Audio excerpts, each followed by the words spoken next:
Hello dear student, welcome to online classes in HDSB. आज मैं आप लोगों को क्लास 4 का साइंस पढ़ाऊंगी, जिसमें से जो हमारा लेसन है 10 और लेसन का नाम है मौसम परिवर्तन या चेंजिंग ऑफ वेदर। क्या है चेंजिंग ऑफ वेदर? आज का जो हमारा टॉपिक है वह है संघनित जलवाष्प के विभिन्न स्वरूप। ठीक है, क्या है संघनित जलवाष्प के विभिन्न स्वरूप। जैसा कि मैंने आप लोगों को पिछले वीडियो में मौसम से रिलेटेड कुछ जानकारियां दे दी है। आज का जो हमारा टॉपिक है वह है कि जलवाष्प को संघनित करने के जो स्वरूप है। तो कौन कौन से स्वरूप है? ओस, पाला या तुषार, बूंदे, घना कोहरा, बादल और वर्षा, हिमपात, ओले। ये सब क्या है? ये सब संघनित जलवाष्प के विभिन्न स्वरूप हैं। तो आज मैं आप लोगों को ये सारी चीजों के बारे में बताऊंगी, तो आप लोग इस वीडियो को ध्यान से देखिएगा और समझने का प्रयास करिएगा। ओके, तो पहला हमारा है ओस। ठीक है, ओस, जैसे कि आप लोग ओस से सभी लोग परिचित होंगे। ठीक है, ठंडी या शीत ऋतु में, ठीक है, ठंडी या शीत ऋतु में जब सवेरे के समय हम लोग बाहर जाते हैं, जैसे जो घास है, पेड़ पौधे हैं, फूल पत्तियां हैं, ठीक है, उनमें पानी की छोटी छोटी बूंदे दिखाई देती हैं। ठीक है, जब शीत ऋतु में हम घर से बाहर निकलते हैं तो जो घास होते हैं, पत्तियां होती हैं, फल फूल होते हैं, ठीक है, तो उनमें क्या होती है? छोटे छोटे जल की बूंदे दिखाई देती हैं। ठीक है, ये वही जो बूंदे हैं वही हमारा क्या होता है? ओस होता है। ठीक है, ओस अब कैसे यह होता है? जैसे रात्रि के समय, ठीक है, रात्रि के समय पृथ्वी शीघ्र क्या हो जाती है? ठंडी हो जाती है। जब रात्रि हो जाता है, जब सूर्य ढल जाता है, तो क्या होता है? पृथ्वी, जो हमारी पृथ्वी है, वह क्या होती है? शीघ्र ही यानी जल्दी ही क्या हो जाती है? ठंडी हो जाती है।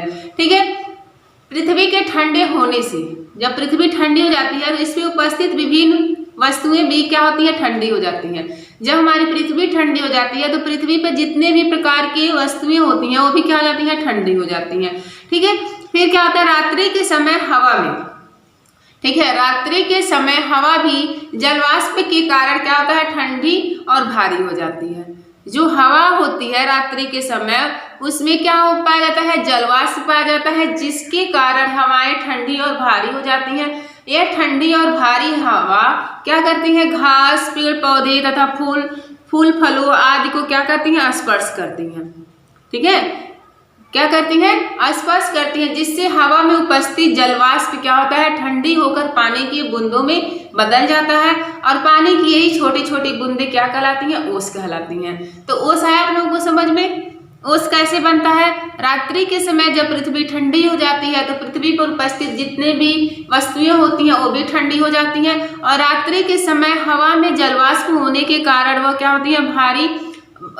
भारी और ठंडी हो जाती है। जिस ठंडी और भारी हवा क्या करती है? पेड़ पौधे, घास फूस, फल फूल आदि को क्या करती है? संपर्क करती है, जिससे हवा में उपस्थित जो जलवाष्प होता है वह पानी के बूंदों में बदल जाती है, और यही पानी की जो छोटी छोटी बूंदें जो होती हैं वही हमारा ओस कहलाता है। तो आप लोग चाहे तो ओस को देखने के लिए आप लोग इस टाइम भी सुबह में आप लोग घर से बाहर निकलेंगे तो छोटी छोटी पानी की बूंदें दिखाई देंगी, वही हमारा क्या होता है? ओस होता है।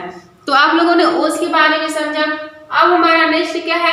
पाला और तुषार। क्या है? पाला और तुषार।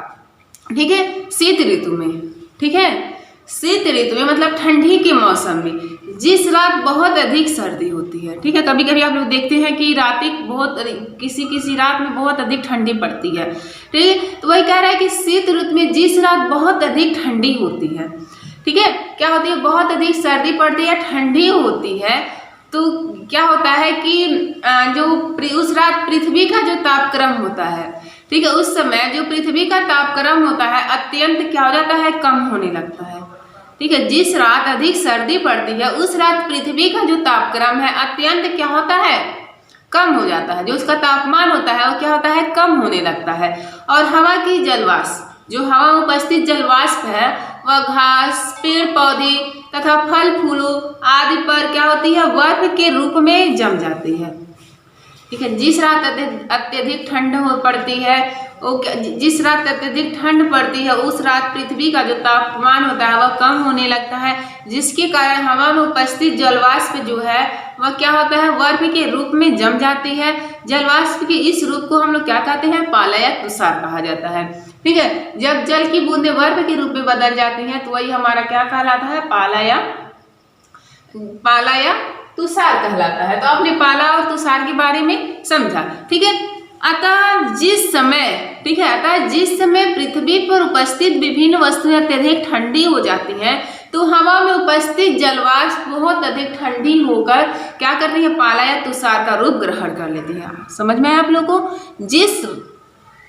जिस समय पृथ्वी पर उपस्थित विभिन्न वस्तुएं अत्यधिक ठंडी हो जाती है, पृथ्वी पर जितनी सारी वस्तुएं हैं वो अत्यधिक ठंडी हो जाती है तो हवा में उपस्थित जलवाष्प बहुत अधिक ठंड होकर क्या हो जाता है, पाला या तुषार के रूप में परिवर्तित हो जाता है, ठीक है, या उसका रूप ग्रहण कर लेता है। तो वही हमारा पाला या तुषार कहलाता है, ठीक है। पाला और तुषार आप लोगों ने समझा। अब हमारा है धुंध या घना कोहरा, ठीक है। धुंध या घना कोहरा क्या होता है, ठीक है।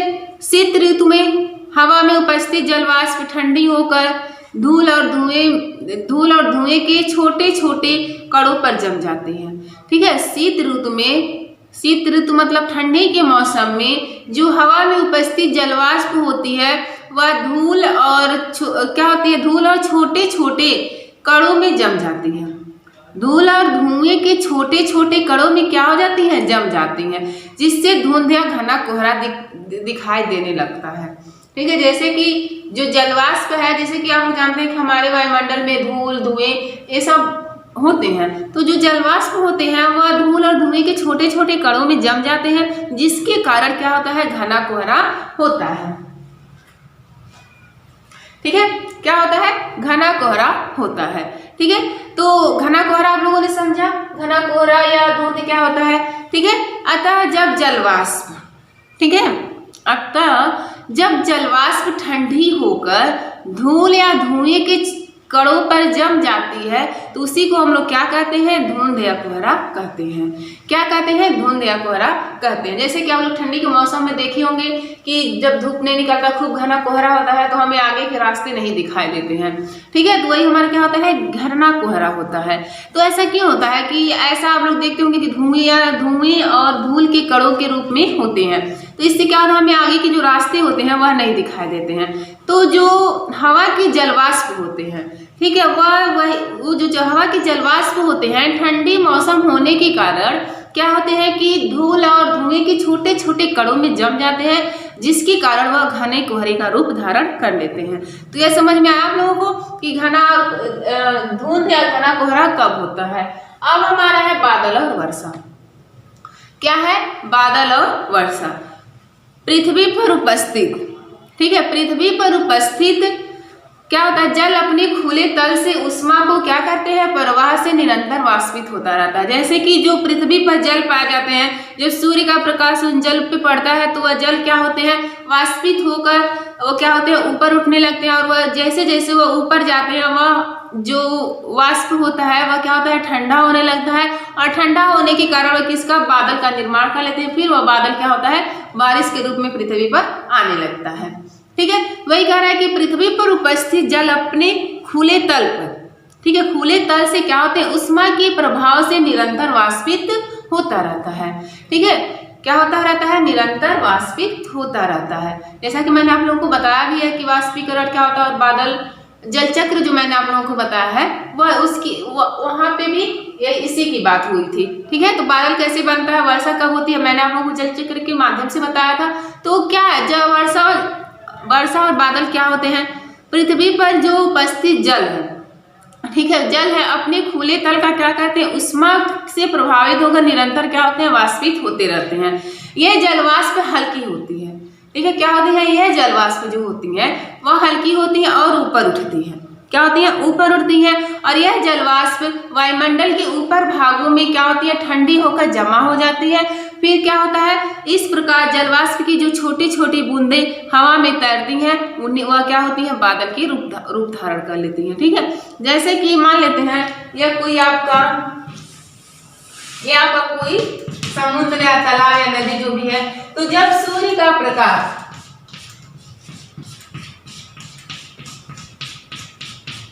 ठीक है, जब सूर्य का प्रकाश इस तालाब पे पड़ता है तो ये क्या होता है, यह संघनित होकर यह जो वाष्प है वह क्या होता है, वाष्प वाष्पित होकर ऊपर उठने लगती है।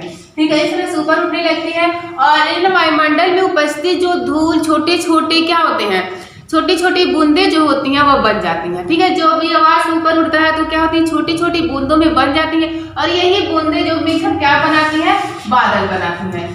ठीक है, क्या बनाती है, बादल बनाती है। तो समझ में आया आप लोगों को?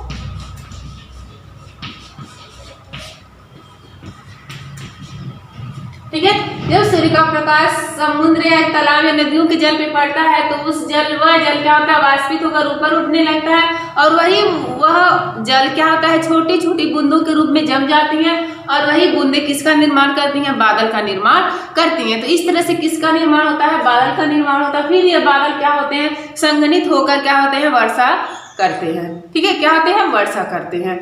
ठीक है, तो आप लोगों को समझ में आया वर्षा और बादल क्या होता है। अब हमारा है वर्षा। नेक्स्ट क्या है, वर्षा कब होता है, जब जल का वाष्पीकरण होता है। जैसे कि जब ये जल का वाष्पीकरण होता है तो क्या होता है, जब जल का वाष्पीकरण होता है तो जलवाष्प हल्की होने लगती है। ठीक है, जब जल का वाष्पीकरण होता है तो क्या होता है, जल वाष्प क्या होता है, हल्की होने लगती है। ठीक है, हल्की होने के कारण क्या होती है, ये ऊपर उठती है। जैसे ये हल्की होने के कारण ये ऊपर उठती है, फिर क्या है कि ऊपर उठती है तो अधिक ऊंचाई पर वायु क्या होती है, ठंडी हो जाती है। जैसे ही ऊपर उठी जाती है, जैसे जितने ऊपर जाएगी उतना ही वह क्या होती है, अत्यधिक ठंडी होती है। जलवाष्प ऊपर जाकर, ठीक है, जलवाष्प जब ऊपर जाकर क्या होता है, ठंडी होकर वायु में तैरते हुए कण, जो वायु में कण होते हैं उनमें जो क्या होते हैं, एकत्र हो जाते हैं। ठीक है, क्या होते हैं, एकत्र हो जाते हैं, इकट्ठा हो जाते हैं, जिससे जल की छोटी छोटी बूंदें बन जाती हैं और यह बूंदें मिलकर क्या होते हैं, बादल बनाते हैं। और बादलों का जल एकत्र होकर क्या होते हैं, बादलों का जो जल है वह एकत्र होकर पानी का क्या होते हैं, भारी हो जाते हैं। जब यह बादल ज्यादा हो जाएंगे, एकत्र हो जाएंगे, खूब ज्यादा बादल हो जाएंगे तो ये क्या होते हैं, भारी हो जाते हैं। तब वह भूमि पर क्या होते हैं, बरस पड़ते हैं। इसे ही हम क्या कहते हैं, वर्षा कहते हैं। ठीक है, जब ये बादल अत्यधिक हो जाएंगे, बहुत ज्यादा हो जाएंगे तो यह बादल भारी हो जाते हैं और भारी होने के कारण क्या कहते हैं, वर्षा के रूप में पृथ्वी पर गिरने लगते हैं। ठीक है, तो वह इसी को हम लोग क्या कहते हैं, वर्षा कहते हैं। इसके कारण हमारी पृथ्वी पर वर्षा होती है। तो जैसे कि समुद्र का जल संघनित वाष्पित होकर बादल का निर्माण किया, फिर ये बादल संघनित होकर जल के रूप में पृथ्वी पर आ गया, तो यह क्रिया हमारा जल चक्र कहलाता है। जो जल बादल बनाया, आखिर जो पृथ्वी से ही लिया गया जो जल है वह बादल बना और वही बादल पुनः पृथ्वी पर आ गया, तो यही क्रिया हमारा क्या कहलाता है, जल चक्र कहलाता है, जो कि मैंने आप लोगों को पिछले वीडियो में बता भी दिया है। ठीक है, तो आप लोगों ने वर्षा के बारे में समझा। हमारा है हिमपात क्या होता है। हिम का मतलब होता है बर्फ। हिम का मतलब क्या होता है, बर्फ होता है। जैसे किसी स्थान पर, ठीक है, किसी स्थान पर वायुमंडल जब अत्यधिक ठंडा हो जाता है, जैसे कई कई स्थानों पर जो है वायुमंडल अत्यधिक ठंडा होता है, ठीक है, तो जल क्या होती है, जो जल की बूंदें होती हैं वह जम जाती हैं। ठीक है, विभिन्न स्थानों पे क्या होता है कि जो वायुमंडल अत्यधिक ठंडा होने के कारण जो वहाँ के जल होते हैं वह क्या होती है, जम जाती है और यह बूंदें रवों के रूप में, रव मतलब कणों के रूप में क्या होती है, पृथ्वी पर गिरती हैं। इसी को हम लोग क्या कहते हैं, हिमपात या बर्फ गिरना कहते हैं। ठीक है, तो समझ में आया आप लोगों को, हिमपात या बर्फ गिरना। जैसे कि कई इलाकों में, कई स्थानों पे जब वायुमंडल ठंडी हो जाती है तो जो वहाँ का जल होता है वह क्या होता है, बूंदों के रूप में जम जाती है और वही बूंदे रवों या कणों के रूप में क्या होते हैं, पृथ्वी पर गिरती है। उसी को हम लोग क्या कहते हैं, हिमपात या बर्फ गिरना कहते हैं। ठीक है, प्रायः ये कब होता है, प्रायः दिसंबर और जनवरी के महीनों में ऊंचे ऊंचे पहाड़ों वाले स्थानों पर यह होता है। ठीक है, जहाँ पे ऊंचे ऊंचे पहाड़ होते हैं, पहाड़ों वाले जो स्थान होते हैं, दिसंबर और जनवरी के महीने में अत्यधिक हिमपात वहाँ पे होता है। ठीक है, तो हिमपात हम लोगों ने समझा हिमपात क्या होता है। अब हमारा है ओले। ओले क्या होते हैं, ठीक है, ओले जब हिमकण हवा में, जो हिमकण मतलब जो बर्फ के कण होते हैं हवा में क्या होते हैं, इधर उधर बहते हैं या उड़ते हैं। ठीक है, जो बर्फ के कण होते हैं वह हवा में क्या होते हैं, इधर उधर बहते हैं। ठीक है, तब बर्फ के ये छोटे छोटे जो कण होते हैं, ठीक है, जो बर्फ के छोटे छोटे कण होते हैं वह क्या होते हैं, हवा में उड़ते हैं। तो यही हवा का जो छोटे छोटे कण होते हैं वह क्या होते हैं, आपस में मिलकर, जब छोटे छोटे कण क्या होते हैं, आपस में मिलकर बड़े आकार के टुकड़ों में बदल जाते हैं।